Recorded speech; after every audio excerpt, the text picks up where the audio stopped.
Welcome back on my YouTube channel. तो friends, आज हम बात करेंगे किस तरीके का पूरा दिन मार्केट रहा है। तो देखते हैं क्या गिरावट रही है, किस तरीके से, और क्या इसका रीज़न रहा है गिरावट का। तो अगर हम मोटा मोटी देखें तो जो पिछले पिछले 6 महीने से कंटिन्यू मार्केट चलता आ रहा था, उस मार्केट के एकदम ऑपोजिट आज पूरी तरीके से ट्रेंड ऑपोजिट देखा गया है। लास्ट 6 महीने में अगर आप देखो तो एवरी डे की आप मतलब जो एवरेज हम निकालेंगे डेज़ का एवरेज, तो उसमें करीबन 70% ट्रेडिंग डेज अप में ही ओपन होते थे और अप में ही क्लोज होते थे, ग्रीन में ही क्लोज होते थे। तो उस जो लास्ट ट्रेंड चला आ रहा है पिछले 6 महीने से, उस ट्रेंड के एकदम मतलब ऑपोजिट पिछले 2-3 दिन से ट्रेंड बना हुआ है। तो चलिए हम बात करेंगे कि क्या आगे क्या रणनीति है मार्केट की, क्या लगता है कहाँ तक जा सकता है। तो उससे पहले मैं आपको बता देना चाहती हूँ कि देखिए, सेंसेक्स में ऐसे कोई बहुत बड़ी गिरावट नहीं है। 523 पॉइंट की गिरावट है, जो कि एक बहुत बड़ी गिरावट जिसको नहीं कह सकते हैं। 71,072 पॉइंट पे सेंसेक्स बंद हुआ है।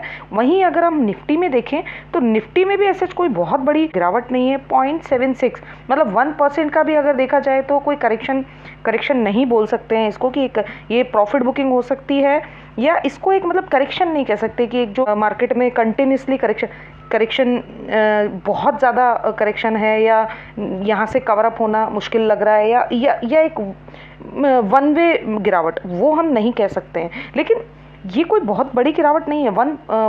166 पॉइंट गिरना निफ्टी का बहुत बड़ी गिरावट नहीं कह सकते हैं। लेकिन यस, आज जो लोगों का पोर्टफोलियो है वो बहुत ज़्यादा मोस्टली जो पोर्टफोलियो है बहुत ज़्यादा रेड होगा, बहुत ज़्यादा मतलब गिरावट में ऑलमोस्ट मुझे जहाँ तक है 15 to 20% गिरावट आज शायद सभी के पोर्टफोलियो में आज देखने को मिली होगी। जो वही मैं बात कर रही हूँ कि जब एक ग्रीन था मार्केट तो उसमें ना निफ्टी बहुत ज़्यादा नहीं चलती थी, लेकिन लोगों के पोर्टफोलियो में अच्छा खासा मतलब मार्जिन कवर हो रहा था। ग्रीन सारे जो स्टॉक्स हैं मोस्टली ग्रीन ही देखने को मिलते थे। उस पोर्टफोलियो में ऑलमोस्ट 20% तक की डेज इन अ डे हम गेनिंग देख सकते थे। जिस तरीके से आज निफ्टी में बहुत ज़्यादा गिरावट नहीं हुई है, 1% की भी गिरावट इन टोटल नहीं हुई है, लेकिन जो पोर्टफोलियोज़ हैं वो बहुत ज़्यादा उनमें गिरावट हमें मिली है। आज के जो पोर्टफोलियो हैं लोगों के, आप मुझे कमेंट करके बताइएगा कि आपके पोर्टफोलियो में कितने % तक की गिरावट रही थी।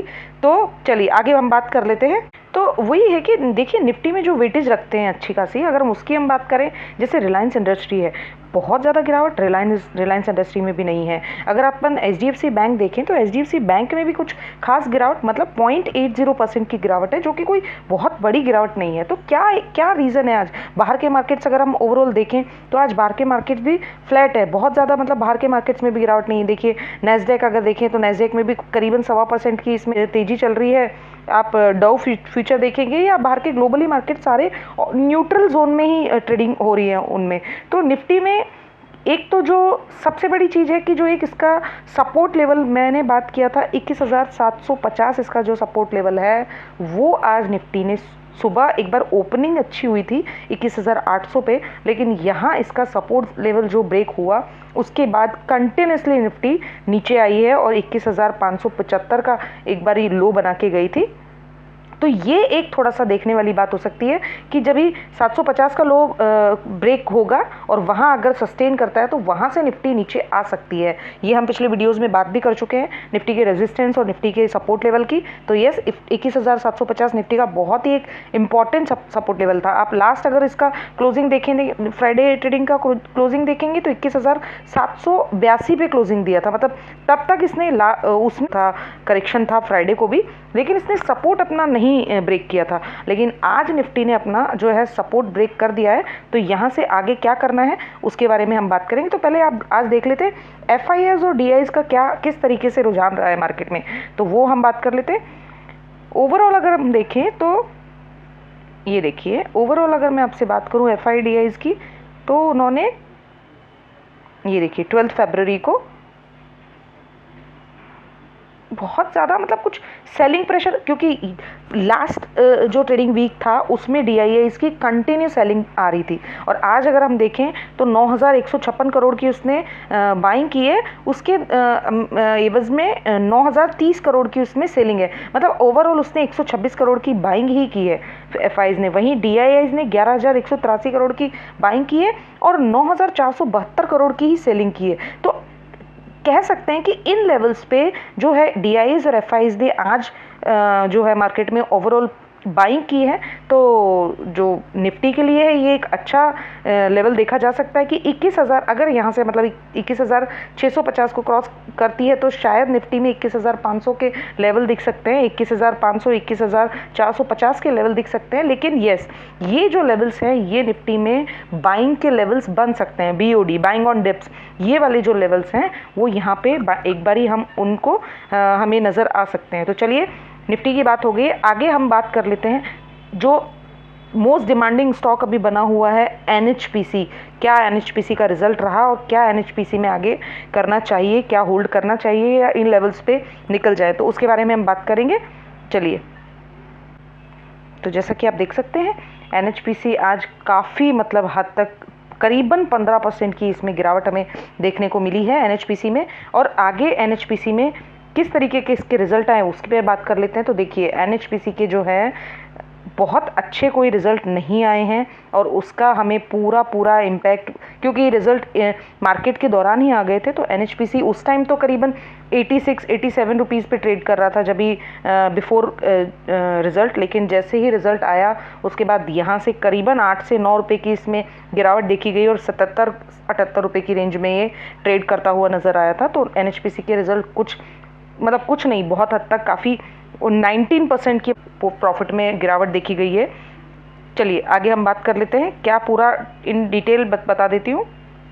ये देखिए NHPC posted 90% fall in its consolidated net profit. Net profit जो है इसका दिसंबर जो क्वार्टर रिजल्ट आए हैं उसमें बहुत ज़्यादा 628 करोड़ का इसको नेट प्रॉफिट हुआ है, जो कि पिछले साल देखा जाए तो 775 करोड़ का प्रॉफिट था। तो वहाँ से देखिए 19% की इसकी प्रॉफिट में, नेट प्रॉफिट में गिरावट आई है। उसका जो बड़ा रीज़न है वो इसके हायर एक्सपेंसेस, जो खर्चे हैं वो बहुत ज़्यादा बढ़ गए हैं, उसकी वजह से इसका जो नेट प्रॉफिट है उसमें गिरावट देखी गई है। उसके आगे अगर हम चलते हैं उसके बाद देखते हैं इसका नेट सेल्स अगर देखें तो company total income also fall 2,550 crore, almost 50 crore, 2,549.69 crore in quarter from 2,691 crore year ago. Last year जो थी इसकी 2,691 करोड़ इसकी टोटल इनकम थी,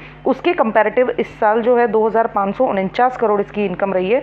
तो इसके जो खर्चे हैं वो देखिए, क्वार्टर अगर हम देखें खर्चे क्वार्टरली तो 1,727 करोड़ रुपए इसके इस क्वार्टर में खर्चे हैं कंपैरेटिव टू जो इसकी थर्ड क्वार्टर की इसकी जो रेवेन्यू थी, थर्ड क्वार्टर इसका जो खर्चे थे उससे 1,303 करोड़ के इसके पुराने जो क्वार्टर के खर्चे थे उसके कंपैरेटिव खर्चे बहुत ज़्यादा बढ़ गए हैं। तो खर्चों की वजह से इस बार NHPC के रिजल्ट जो मेन इसकी इनकम है उसमें मेन जो इसका नेट प्रॉफिट है उसमें बहुत ज़्यादा फॉल 19% की इसमें इसकी टोटल उसमें गिरावट देखी गई है, जो उसकी वजह से ये शेयर है जो बहुत ज़्यादा मार्केट में फॉल हुआ था, अचानक एकदम 7-8 रुपये की इसमें गिरावट देखी गई थी। ओवरऑल अगर हम देखें एक राहत जिसको बोल सकते हैं वो ये है कि वैसे हर साल ये डिविडेंड देता ही है, तो 1.40 रुपये का पर शेयर इसने डिविडेंड इंटरिम डिविडेंड अपना घोषित किया है, जो कि एक मतलब इस शेयर की जो प्राइस है करीबन 88 रुपीज़ की जो अभी प्राइस है 81 रुपीज़ की जो प्राइस है, इस प्राइस के हिसाब से 1.40 का डिविडेंड बहुत ही अच्छा डिविडेंड हम कह सकते हैं शेयर होल्डर्स के लिए। और उसकी जो रिकॉर्ड डेट है वो है 22 फरवरी, मतलब 19 फरवरी तक जो लोग इसको